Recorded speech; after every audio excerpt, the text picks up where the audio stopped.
Welcome back, this is Kaya Redford. Okay, we're getting to that home stretch, the final stretch here. We're on number 7. The 7th step of the 10 steps to being a master, I would say, of influence and communication. And step 7 is assume the sale and ask for the commitment. I'm going to get into that in a little bit. First, I want to share with you, have you ever heard of someone by the name of Tariq ibn Ziyad? Probably not, right? He's kind of a famous person in history though. And in 711 AD, he moved from Africa where he got a whole bunch of warriors, and he made a decision that he was going to conquer Spain. Pretty noble feat, yes? And on the day that he arrived to the shore of Spain, they had about 7,000 soldiers. And if you're thinking about taking over a country with only 7,000 soldiers, that doesn't sound like a very big army. It's actually a very, very small army. There was another 5,000 soldiers that were supposedly going to show up at some time, but basically they were arriving to the shore with this big, huge country in front of them with only 7,000 soldiers. And what happened is they got off the boat, they got on the paddle boats, and they started to approach towards the shore. During that process, a lot of the warriors started to freak out. They started to get worried, and they started to get scared. And they were telling the general, Tariq ibn Ziyad, they were telling him, we need to keep people on the boat. You know, we lose this war, we're taking on a whole country. I mean, at that time, Spain, it's a big country, right? So it probably had definitely maybe hundreds of thousands. It could even have had an army of 1 million people, you know? So they had fear.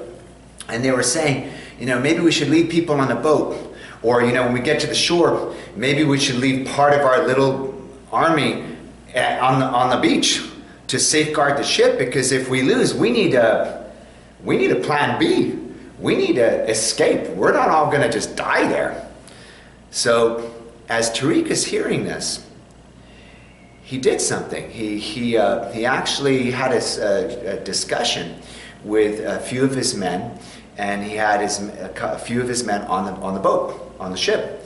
And then what he did is, as they're paddling towards the ocean, he asked his warriors, he said, turn around, look at me. And they looked at him. He says, now look at the ships. Look at our ships. So they're all looking at the ships. And he had secretly told some of his small army to actually burn the ships. So the people the warriors on the paddle boats are now watching the ships begin to go aflame. And through the process, when they arrived at the shore, they're seeing not only ships just burning, they start to see eventually the ships beginning to what? Sink right there, deep in the bay, sink down towards the bottom of the ocean. And he looked at his men and he said, see now, your plan B is gone. Your ships are gone.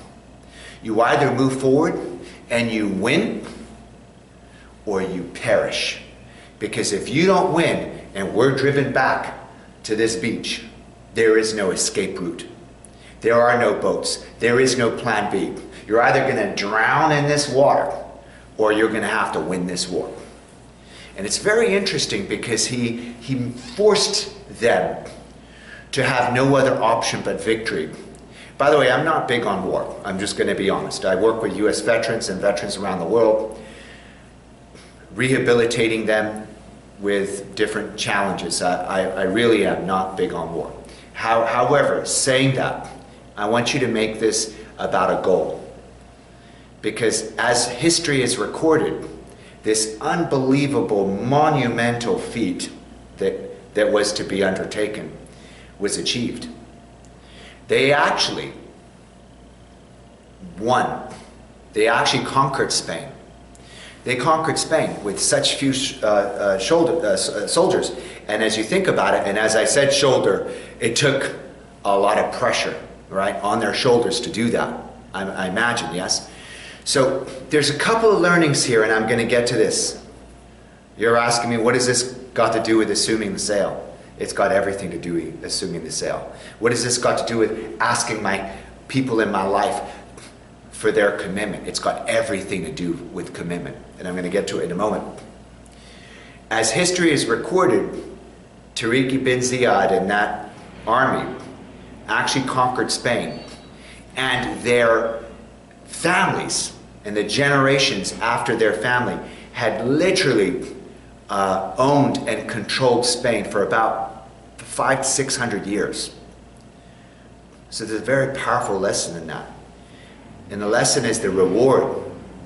The reward is so important, to be able to know that what you have is a goal. To know that the reward that is at the end of this journey that we're taking together. Okay, we need to continue the process, because you know what? We don't stop.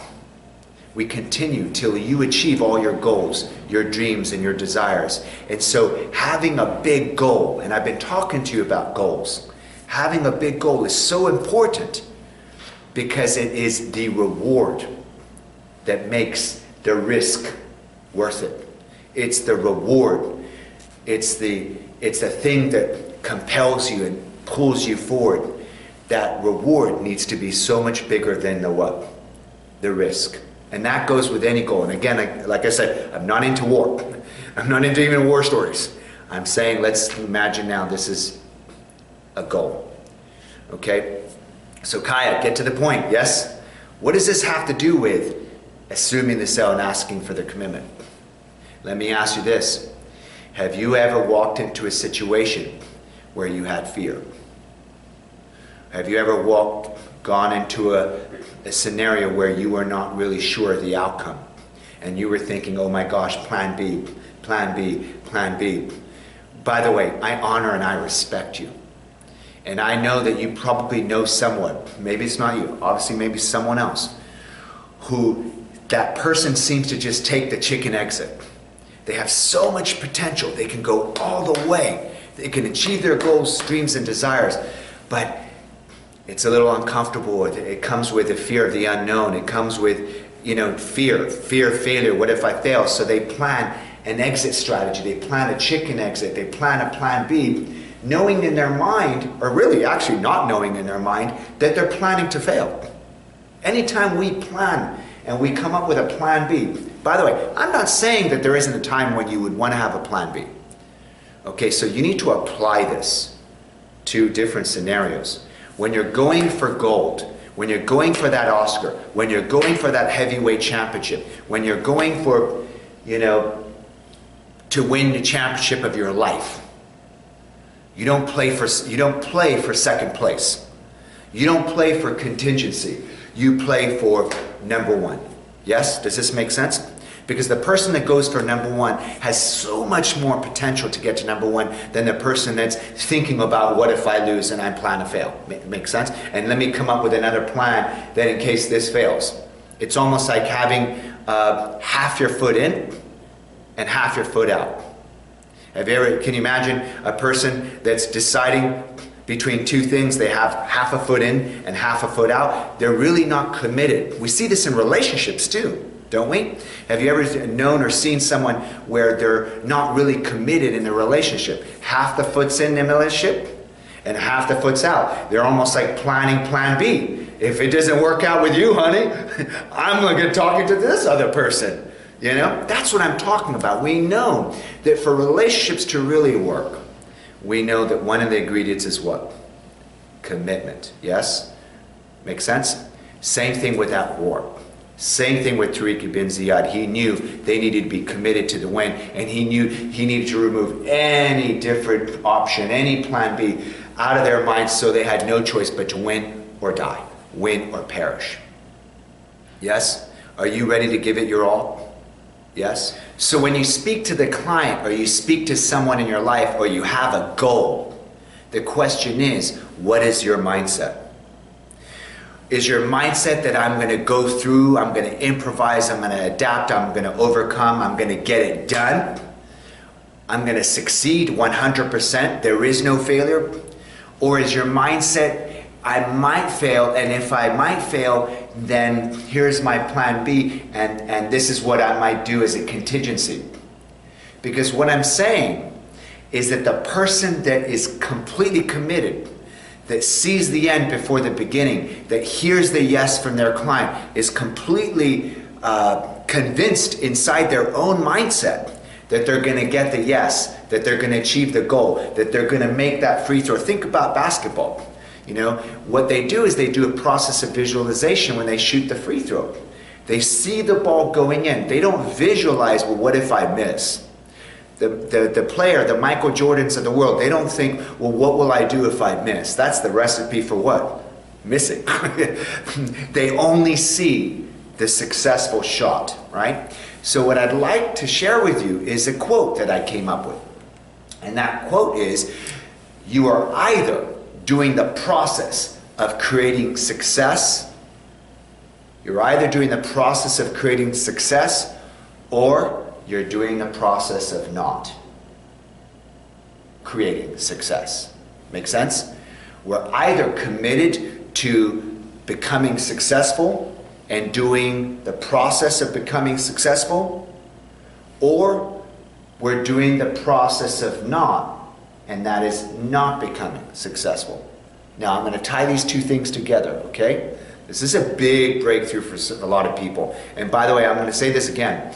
I'm not saying there's no situation in life where you would be benefited by having a plan B. Okay, this is to do with different contexts. In business, coming in with a mindset that you're going to achieve the goal, that your client's going to say yes to you 100% is the best way to go. And in the unlikely event the client says no to you, then we're going to be getting to overcoming objections, which I call dancing with their concerns, to turn their no's into yeses. You will be ready in case you get a no. Make sense? You'll be able to turn that no into a yes, but you're not focused on that you're going to get a no. You're focused on only that I'm getting a yes, only that I'm getting a yes, only that I'm getting a yes, and not because your own selfish wants, needs, and desires, but because you really care. You really care about this client. You really care about your loved one. You want to help them get what they want. Make sense? That's the reason why you would do it. So a person that comes into a situation with a client and does not assume the sale, my question to you is, what are they assuming then? I'm going to go quiet on this one.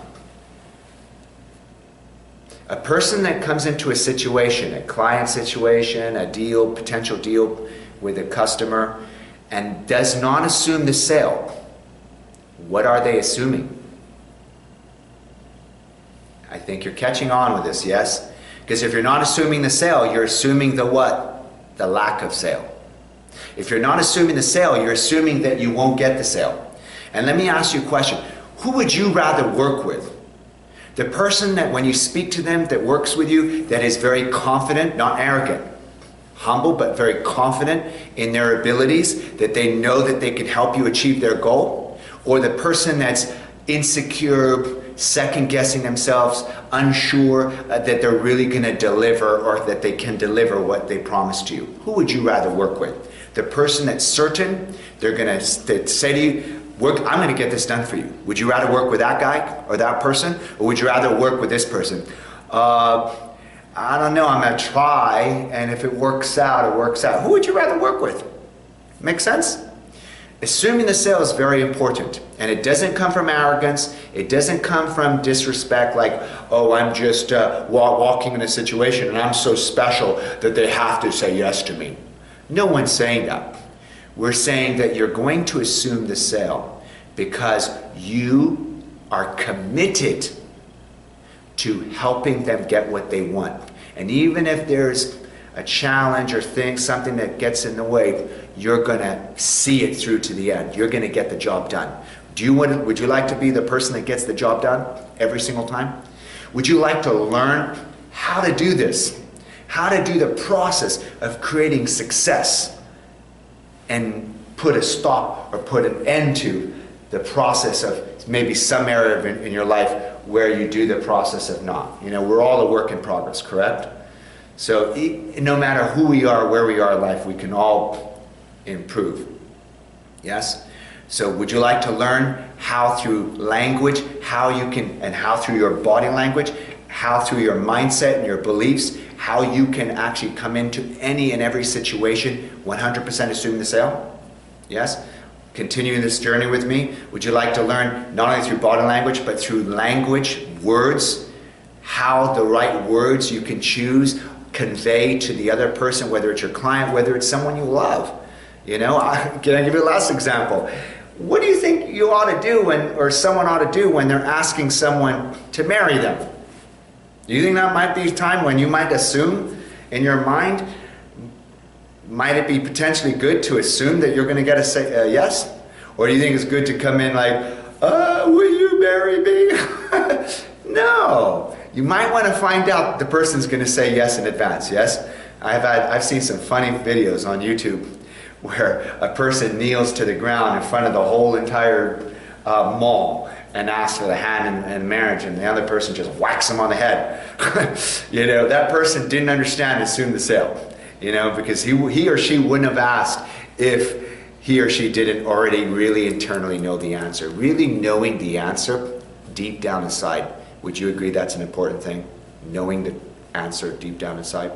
And going in, working with a client, would you agree having that confidence and that certainty that you know that you're going to get it done for them is the best front mindset to walk in? Yes? Would you like to learn how to master this? Because by the way, with this thing, it's a whole lot of things. It's your mindset, your beliefs, your alignment, your body language, your voice, the words. It's so many different things that come together. Would you like to learn all those different things so that you are the best at this? Yes? We'll continue this journey together. I know you're having huge breakthroughs. I'm having breakthroughs as I'm sharing this with you. So I know you're having breakthroughs. All right? Awesome video. I'll see you on the next one.